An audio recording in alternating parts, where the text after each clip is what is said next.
Hello, I'm Paul Leitchik. I would like to talk to you today about the push front kick. Now, the power of the push front kick, or jab front kick, some people call it, whether you do it with a front leg or a rear leg, usually it's gained from momentum of the body, either stepping forward or jumping forward or some kind of movement forward. Now, very often we're in a position where we have to do a push front kick and the body is being forced back or the body is stationary and there's not enough room to push forward. So in that case, we have to train for that, and very often people do not train for that. That's number one. Number two, if you can push somebody without using the momentum, and then you use momentum after that, you're going to push somebody forward that much more.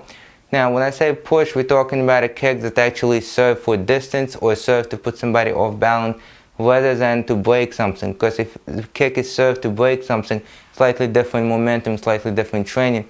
Okay, so what I have here is a ball. Okay, if you have a partner who can hold a pad for you, you can do the same thing. If you don't, you can use a ball. It looks like the ball will break on this exercise, but it doesn't. So from here, what you do is you place the ball of your foot on the ball and you push forward. The goal is not to push with this leg, because you're not going to be able to push this much with this leg, but to push with a supporting leg by slightly bending the knee and applying pressure. After you do this exercise for a few times, you're going to feel it in your hamstring, you're going to feel it in your gluteus maximus, maybe even in your quadricep and your hip flexor, depending on how you do it and your strength and flexibility level.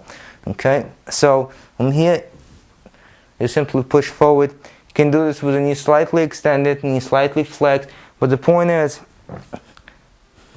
to utilize the muscles back here of the supporting leg to push forward.